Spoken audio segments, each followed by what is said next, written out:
कैसे हो आप? उम्मीद करती हूँ कि आप अपने घरों में स्वस्थ व सुरक्षित होंगे।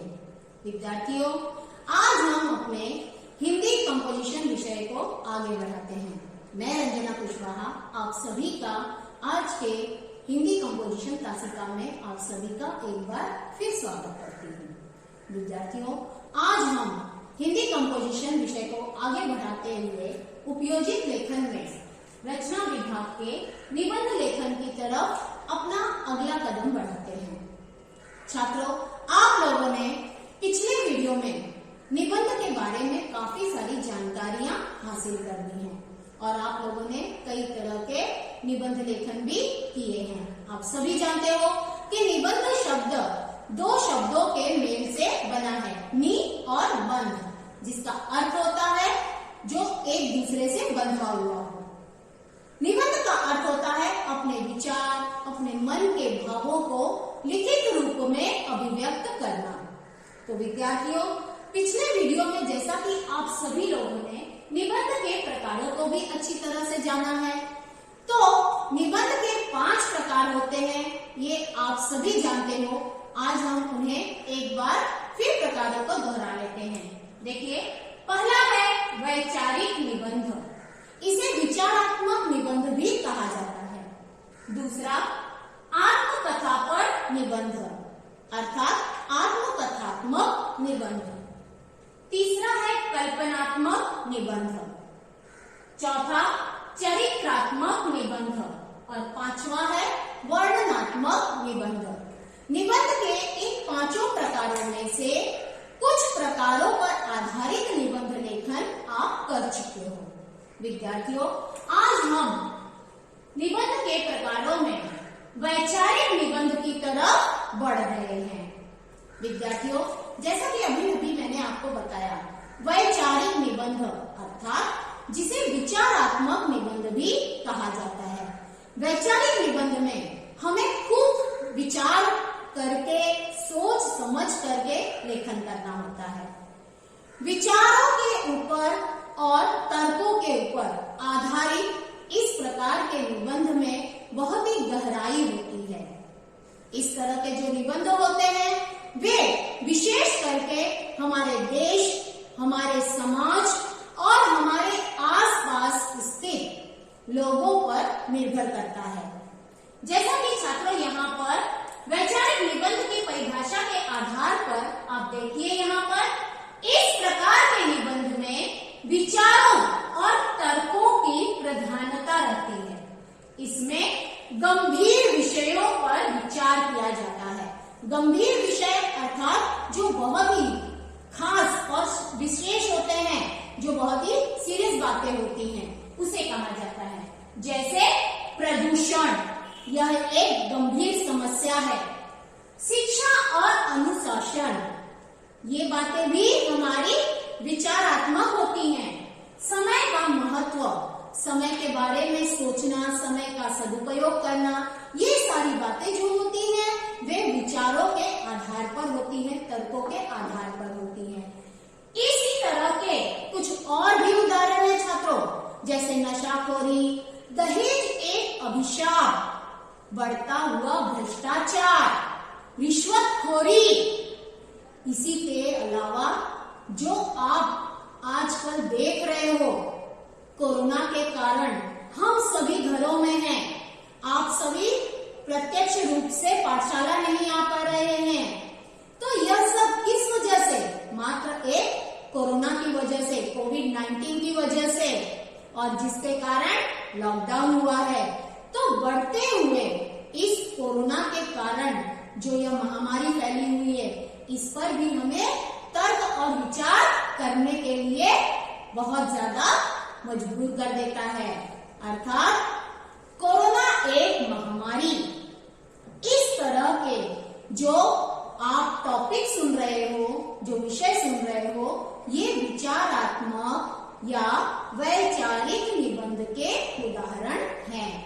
विद्यार्थियों, आज हम ऐसे ही कुछ वैचारिक निबंधों के उदाहरणों को जानने वाले हैं। तो देखिए, चलिए देखते हैं हम वैचारिक निबंध में। यहाँ आप जो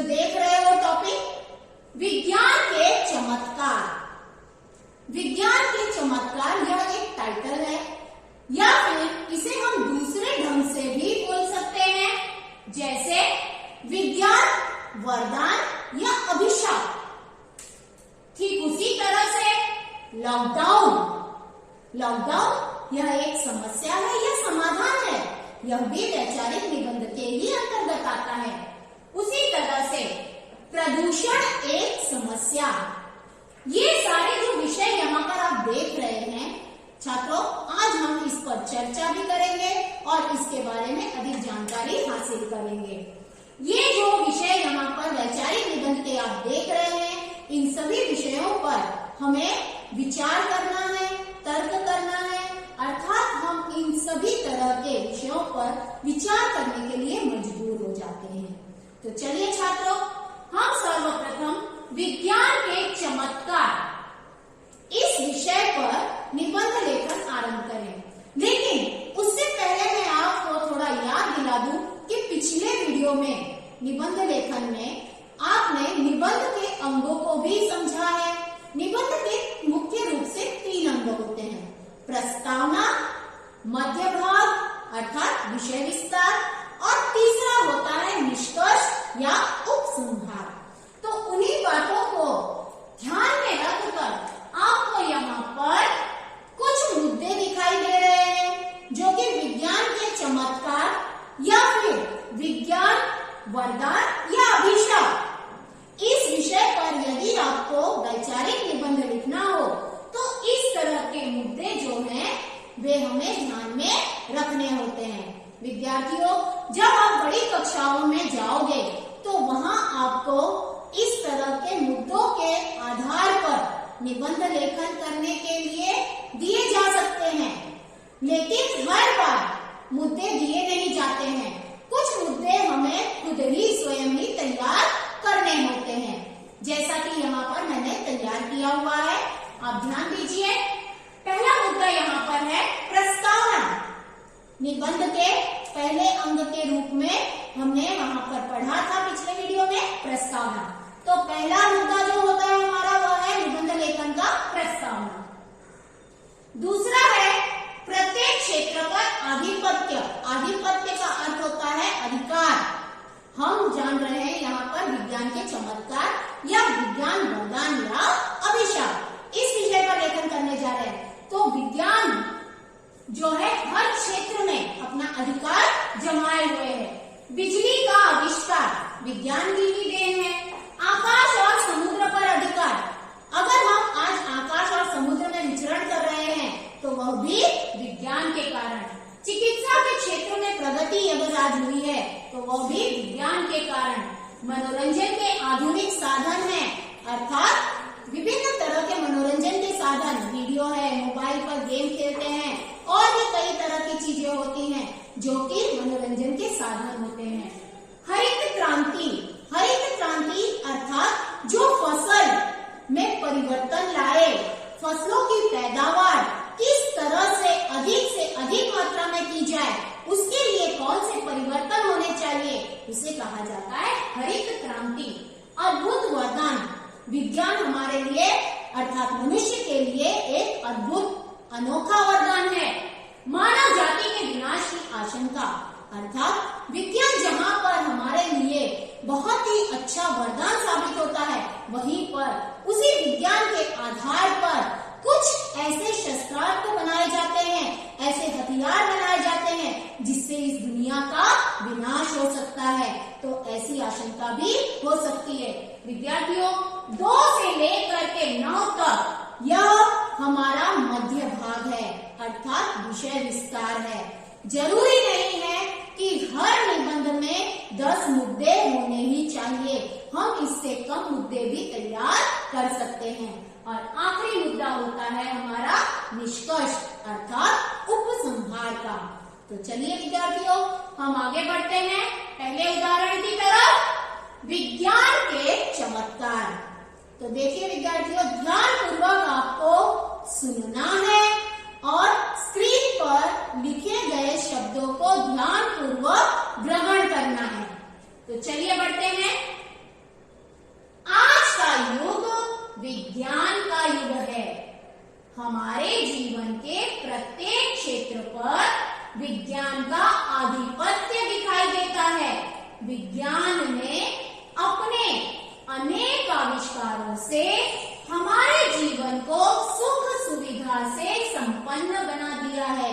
विद्यार्थियों, जैसा कि पिछले वीडियो में मैंने आपको बताया था कि जब हम निबंध लेखन आरंभ करते हैं तो उसके शुरुआत में हम कुछ पंक्तियां कविता की ले सकते हैं, स्लोगन ले सकते हैं, कोई सुविचार ले सकते हैं, या फिर हम कोई ऐसा परिच्छेद शुरू करें जिसमें एक दमदार शब्दों का वर्णन से शुरुआत होती हो। तो यहाँ पर जैसा कि आप पहली पंक्ति देख रहे हो कि आज का युग विज्ञान का युग है, यह हमारा आरंभ था, अर्थात हमारा यहाँ पर से प्रस्तावना शुरू हुआ था।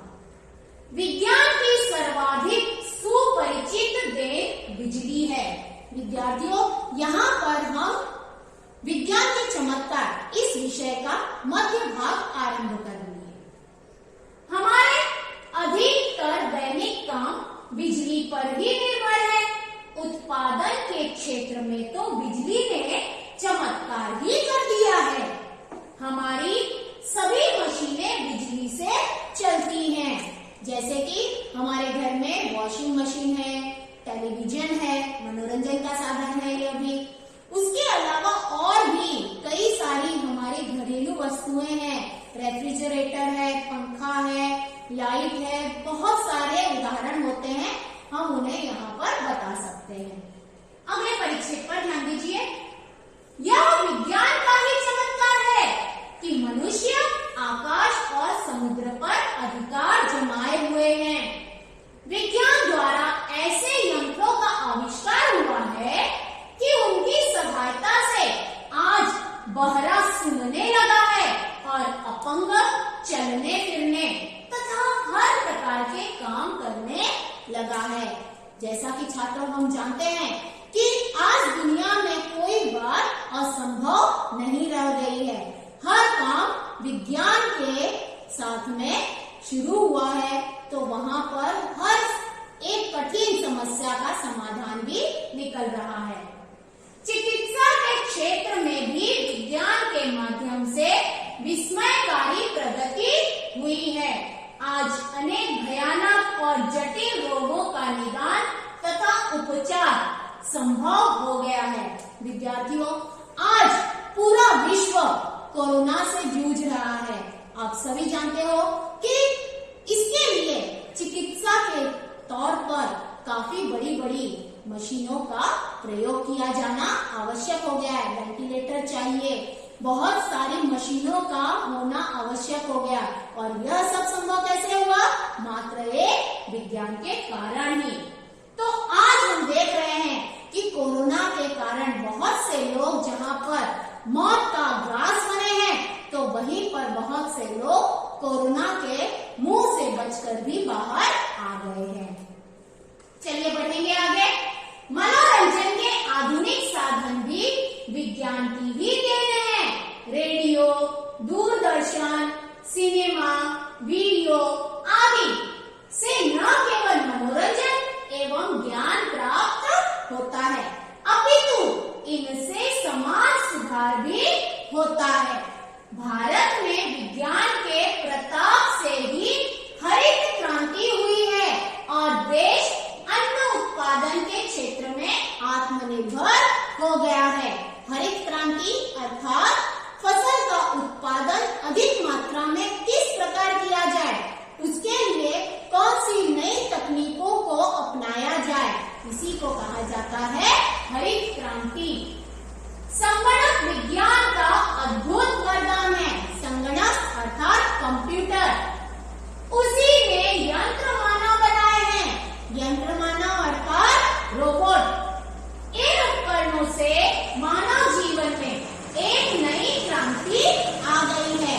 क्रांति का अर्थ होता है परिवर्तन। किंतु अणुबम जैसे भयानक शस्त्रास्त्र भी विज्ञान की ही देन है। इन शस्त्रास्त्रों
लॉकडाउन का अर्थ होता है तालाबंदी। लॉकडाउन एक ऐसी आपातकालीन समस्या को कहते हैं जिसमें हम घर से बाहर नहीं जा सकते। विद्यार्थियों, आप सभी इन सारी बातों से अच्छी तरह परिचित हो। इसके लागू होने के बाद हम जहां हैं वहीं हमें रहना पड़ता है। लॉकडाउन के विस्तृत रूप को कर्फ्यू कहा जाता है। विद्यार्थियों, कोरोना का प्रकोप आजकल फिर से बढ़ता हुआ सुनाई दे रहा है। हम देख रहे हैं कि दोबारा कोरोना अपने पंख फैला रहा है, दोबारा वह प्रसार हो रहा है तेजी से। तो इसके लिए कई जगहों पर कर्फ्यू लगाया जा चुका है। बढ़ते हैं आगे। लॉकडाउन एक आपातकाल है जिसे लोगों की सुरक्षा और स्वास्थ्य को ध्यान में रखते हुए किया गया है। भारत के साथ साथ विश्व के अन्य देशों ने कोरोना नामक महामारी से बचने के लिए इसे अपनाया है, जिससे कि कोरोना को हराया जा सके। लॉकडाउन होने पर आपातकालीन सेवाओं को छोड़कर दूसरी सभी सेवा पर रोक लगा दी जाती है। लॉकडाउन में हम सिर्फ दवा, खाने पीने और बैंक से पैसे निकालने के लिए बाहर जा सकते हैं। कोरोना वायरस से देशवासियों को बचाने के लिए हमारे माननीय प्रधानमंत्री ने 24 मार्च 2020 से लॉकडाउन का आदेश दिया था। आप सभी जानते हो विद्यार्थियों, तभी से हमारे स्कूल भी बंद हो गए। लॉकडाउन का यह चौथा चरण था। अगला परीक्षा देखिए। लॉकडाउन के कई सारे नुकसान भी हैं। इससे देश का विकास रुक जाता है और इससे अर्थव्यवस्था को भारी क्षति पहुंचती है। क्षति अर्थात नुकसान, हानि। लॉकडाउन से देश के जीडीपी विकास दर में भारी कमी आ जाती है, जो हमारे लिए सही नहीं है। जीडीपी अर्थात सकल घरेलू उद्योग जो होते हैं, उत्पादन जो होते हैं, उसकी दर में काफी तेजी से कमी आने लग जाती है। हम दूसरे देशों से कई वर्ष पीछे जा सकते हैं, लेकिन कहा गया है ना बच्चों, ध्यान दीजिए, यहाँ पर मुहावरे और कहावतों का उपयोग करने से हमारा निबंध बहुत ही सुंदर बनता है। वही बात आपको यहाँ देखने मिलेगी। लेकिन कहा गया है, जान है तो जहान है। लॉकडाउन होने से छोटे मजदूर, प्रवासी मजदूर अधिक प्रभावित हुए हैं। बढ़ते हैं अगले पैराग्राफ पर। लॉकडाउन से बेहद खास फायदे भी हुए जो पहले संभव नहीं था। कौन कौन से फायदे हुए देखिए, ध्यान दीजिएगा। हवाएं स्वच्छ हो गई, नदियां साफ हो गई, पर्यावरण भी काफी हद तक साफ हो गया, क्योंकि बहुत सारी फैक्ट्रियां, कारखाने बंद हुए, लोग बाहर नहीं आ रहे हैं, नहीं जा रहे हैं कहीं पर, तो गाड़ियां भी बंद हैं। कोरोना पर काबू पाने में मददगार साबित हुआ है। अतः हमारा कर्तव्य है कि हम इसका पालन करें और कोरोना महामारी से लड़ने में अपना योगदान दें।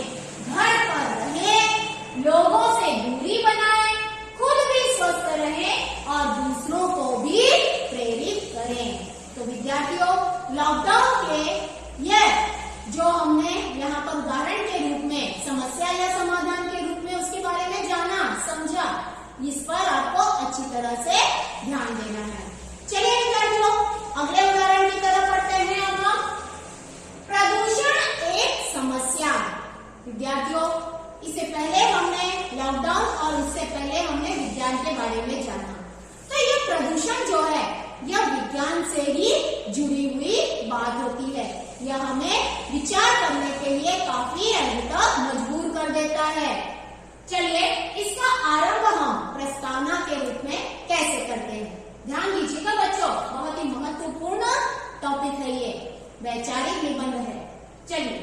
विज्ञान के इस युग में मानव को जहाँ कुछ वरदान मिले हैं, वहाँ कुछ अभिशाप भी मिले हैं।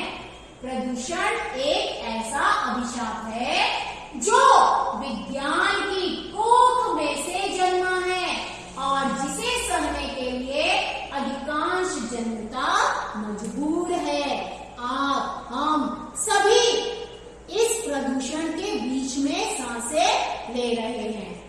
तो देखिए बच्चों, यह जो प्रस्तावना अभी अभी मैंने पढ़ा है, यह एक स्लोगन की तरह यहाँ पर लिखा गया है। ध्यान दीजिए, प्रदूषण का शाब्दिक अर्थ है गंदगी। वह गंदगी जो हमारे चारों ओर फैल गई है और जिसकी गिरफ्त में पृथ्वी के सभी निवासी हैं, उसे प्रदूषण कहा जाता है। बढ़ते हैं अगले परिच्छेद की तरफ। प्रदूषण को 3 कारकों में बांटा गया है।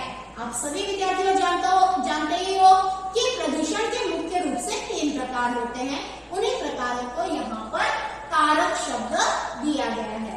पहला है वायु प्रदूषण, दूसरा जल प्रदूषण और तीसरा है ध्वनि प्रदूषण। वायु प्रदूषण, शहरों में यह प्रदूषण अधिक होता है क्योंकि यहाँ कारखानों और मोटर वाहनों का धुआं इतना अधिक फैल गया है कि सांस लेना भी मुश्किल हो गया है। यह धुआं सांस लेने के साथ हमारे फेफड़ों में चला जाता है, जो कई प्रकार की बीमारियों को जन्म देता है। तो विद्यार्थियों, इस तरह से यहाँ पर वायु प्रदूषण का हमने यहाँ पर वर्णन करके उसके बारे में बातें बताई हैं, उसके प्रभाव को बताया है। दूसरा प्रकार है जल प्रदूषण। कारखानों आदि का दूषित जल नदी नालों में मिलकर जल प्रदूषण को जन्म देता है। कई लोग नदियों में कपड़े धोना, जानवरों को नहलाना आदि करते हैं, जिससे क्या होता है, जिससे नदियों का पानी प्रदूषित होता है, जो अनेक बीमारियों का कारण है। तो बच्चों, यह प्रदूषण जो है हमें बहुत गहराई तक विचार करने के लिए मजबूर कर देता है। चलिए प्रदूषण के तीसरे प्रकार को जान लें, ध्वनि प्रदूषण। आज के युग में लाउड स्पीकर, डीजे व टेलीविजन आदि फैशन बन गया है। लोग शादी विवाह आदि में डीजे बहुत ही तेजी से बजाते हैं। घरों में भी कुछ लोगों को, जिनको म्यूजिक का बहुत ज्यादा शौक होता है, कभी कभी वे लाउड वॉल्यूम में लाउड स्पीकर लगा करके म्यूजिक सुनते हैं, जो कि किसी के लिए अच्छी बात नहीं होती है। लोग बहुत तेज आवाज में इनका प्रयोग करते हैं। गाड़ियों की हॉर्न की आवाज, आतिशबाजी आदि ध्वनि प्रदूषण के कारण है। अधिक तेज आवाज व्यक्ति की सुनने की क्षमता को हानि पहुंचाती है, जिससे बहरापन आदि की समस्या पनपती है। विद्यार्थियों, आतिशबाजी का मतलब होता है पटाखे जलाना। उनकी तेज रोशनी होती है, धुआं भी होता है और तेज आवाजें भी होती है, धूम धड़ाका होता है, जिसमें कि वायु प्रदूषण भी होता है और ध्वनि प्रदूषण भी होता है। इसके कारण क्या होता है, जो अधिक तेज आवाजें वाले जो वस्तुएं हैं, जो चीजें हैं, उन सबसे लोगों में बहरापन जैसी जो बीमारी होती है, बहरापन जैसा जो विकार होता है, वह भी आ जाता है। आगे देखिए, प्रदूषण के कारण मानव जीवन को खतरा पैदा हो गया है। इसलिए हम सबको मिलकर कुछ ऐसे कदम उठाने चाहिए ताकि हम प्रदूषण की समस्या से निजात पा सके। यह था प्रदूषण एक समस्या, इसका उपसंहार अर्थात उसका निष्कर्ष। तो विद्यार्थियों, उम्मीद करती हूँ कि आप सभी को वैचारिक निबंध अर्थात विचारात्मक निबंध पर अंकित ये उदाहरण जो आपके समक्ष प्रस्तुत किए गए हैं इन्हें आप अच्छी तरह से समझ गए होंगे। धन्यवाद।